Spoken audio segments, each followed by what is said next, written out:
Okay, so welcome back to the Banjo Kazooie playthrough. This is part 2. We are tackling Mumbo's Mountain, and in this level, we get to find out basically what exactly everything is, what the mechanics of everything. For example, I just picked up a Mumbo head, and they will explain to me. It is a token used for Mumbo. That is a little Jinjo, or Jinjo as most people call him. I always said it wrong, but I never decided to change myself, so.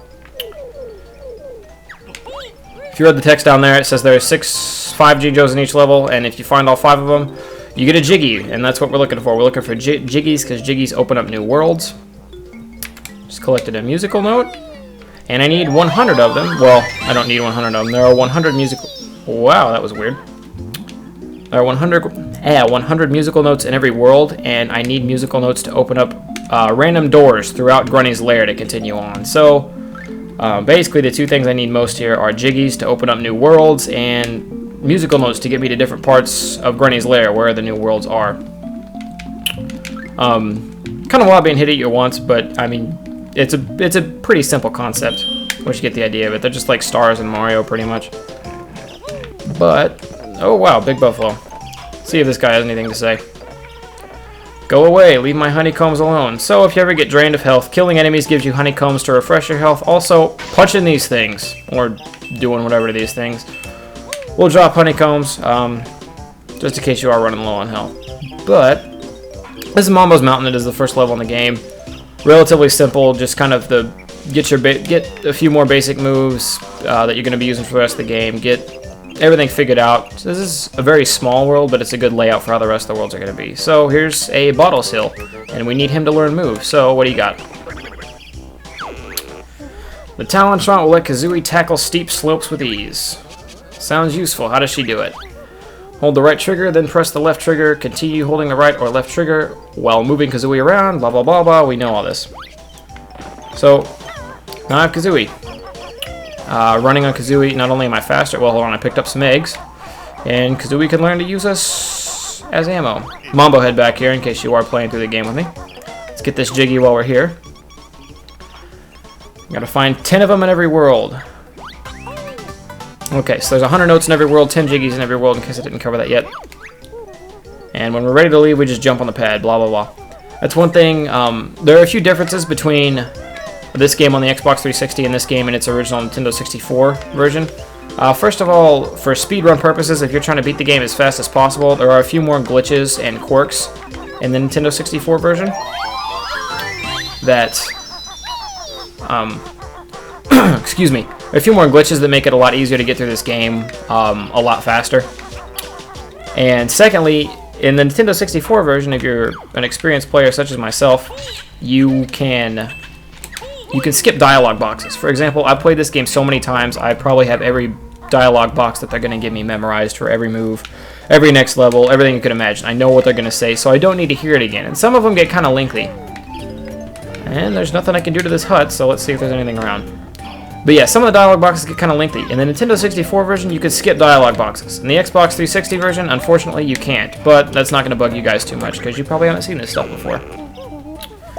Let's look at our next move. He calls it the Beak Buster. Jump into the air, then slam Kazooie's head extremely hard into the floor.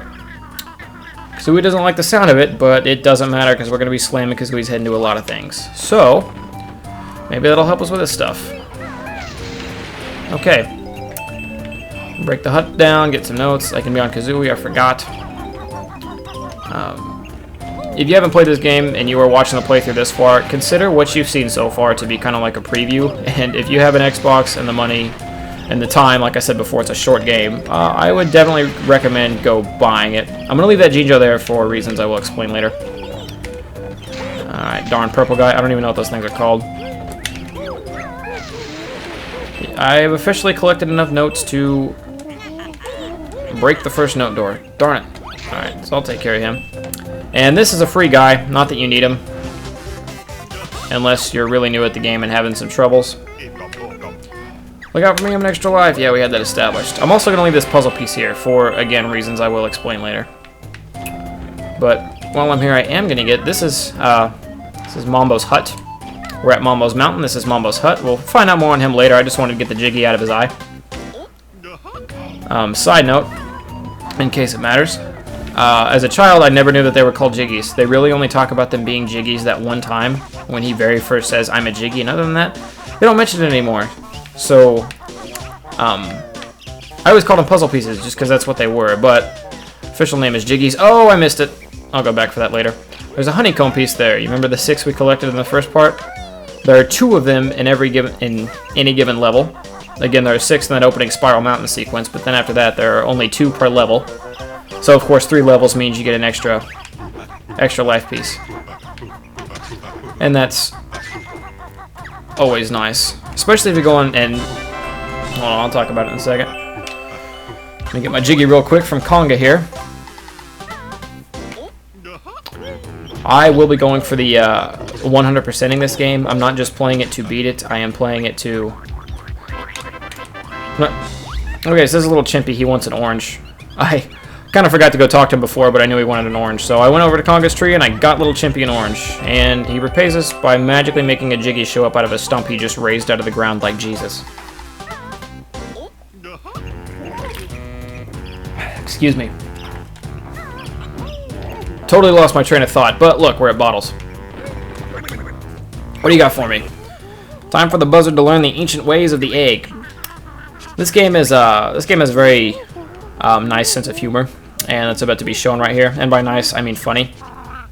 Hey, sounds cool. Anything else? We could shoot eggs out of our mouth. Kazooie wants to know if there's anything else. Bottle says sure. Press B instead, and you could shoot them out from behind. Sheesh, sounds painful. I wish I'd never asked. Bird brain can carry 100 eggs, so yeah, we can carry 100 eggs. We could shoot them out of our mouth. We can blow them out of our butt, because this is a video game and anything is possible. He's given us 50 eggs to start with, and we just learned all of our moves for this level, so we got that going for us. Now, the reason I went up top before coming over to fight Conga is because, first of all, you need all the Mumbo heads before you can talk to Mumbo, and the last Mumbo head was over here. But secondly, once every level you will run into these grunty switches, and if you beak barge them, which I needed, but didn't have in the beginning of the game, a puzzle piece will show up somewhere in... excuse me. A puzzle piece will show up somewhere in Grunny's lair. So, not only do you have 10 puzzle pieces to find, 100 notes to find, and 2 honeycomb pieces, along with Mumbo heads if you're shooting for 100% completion, you also have to find 1 Grunny switch per level.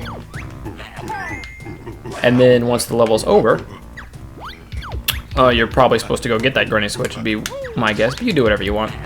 I'm not just rapid firing him because for whatever reason, I don't know if it's Nintendo and Xbox or just the Xbox version, but if you just show up and rapid fire him, your eggs will hit him, but he won't get hurt.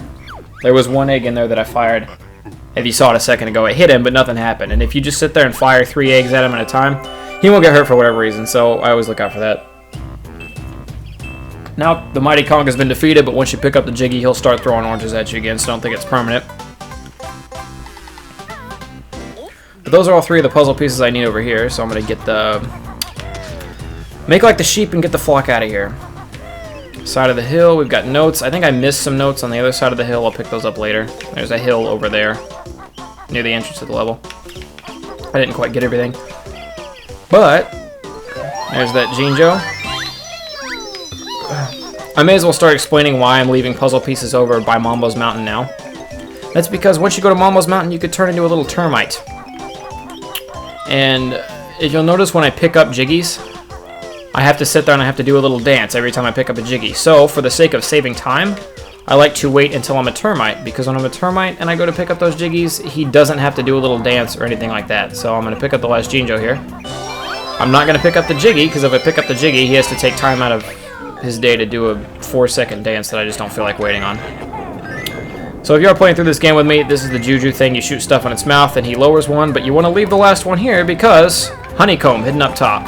If you accidentally hit that Juju and you want to get the honeycomb, you have to leave the level and come back so the Jujus will show up again, or whatever they're called. I may have read it wrong. I don't know if they're Jujus, but those stony things will show up again. And, oh god, I gotta talk to Mumbo.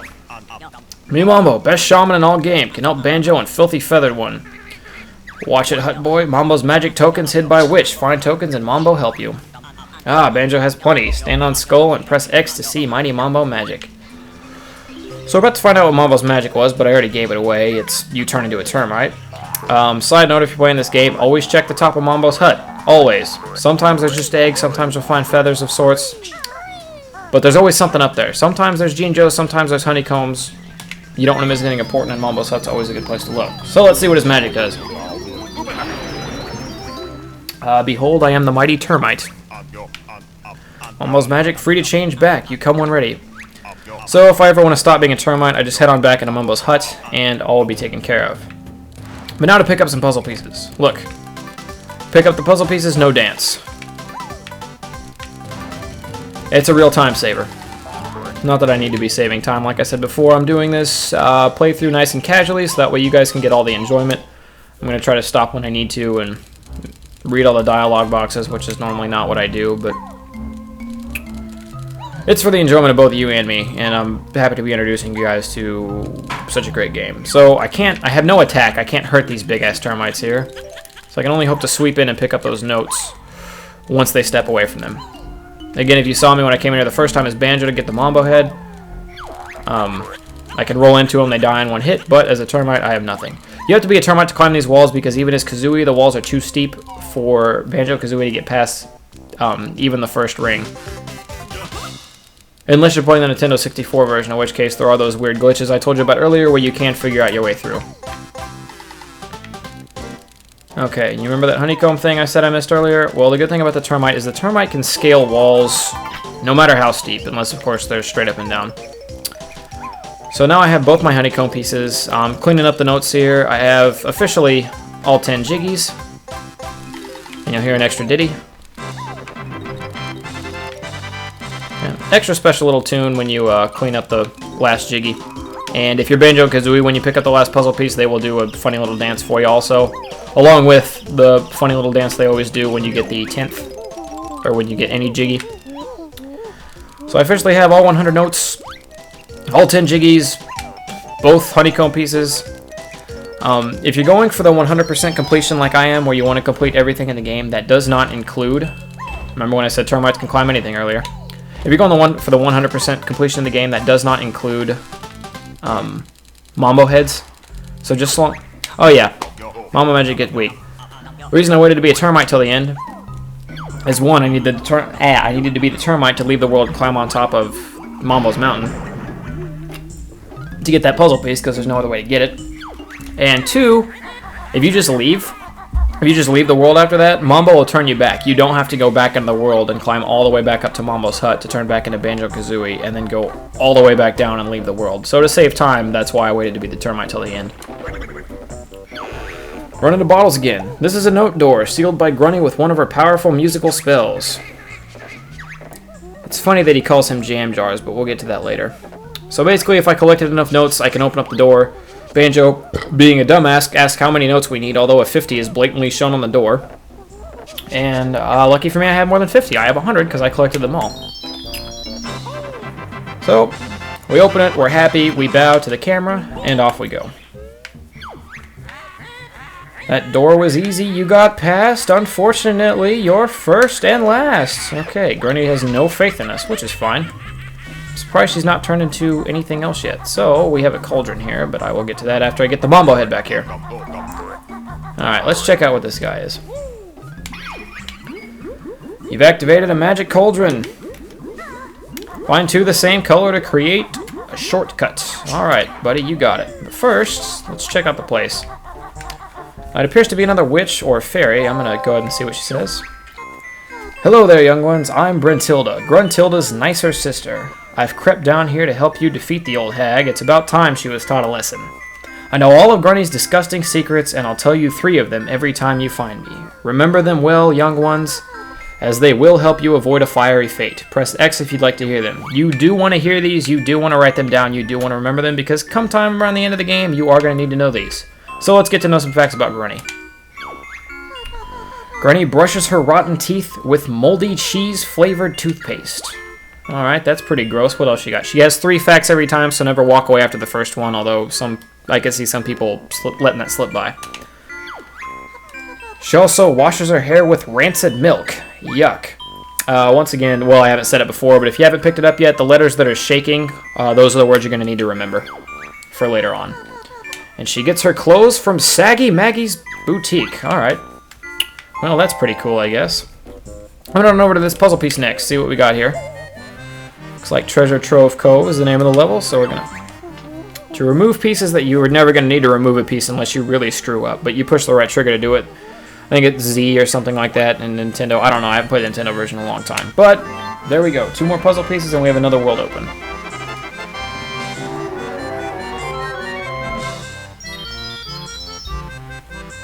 Treasure Trove Cove is officially unlocked. So, first I'm going to come over here.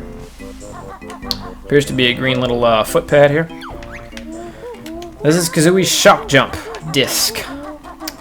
Find me and I'll tell you how to use it. Alright, so it's a move we haven't learned yet. Now there's all this stuff here and I could go and explore and do all that jazz, but I'm just going to skip because I know where to go next after I fall into the water. I went on over to Treasure Trove Cove, but yeah, Treasure Trove Cove, it's right down here. And we missed a grunny dialogue box, which I never like to do, but it happens. Okay. So it looks like we're wrapping up here. I'm going to solve more mysteries and do more shit in the next world. I will see you guys in part 3 of Banjo Kazooie, where we will be tackling Treasure Trove Cove. See you guys then.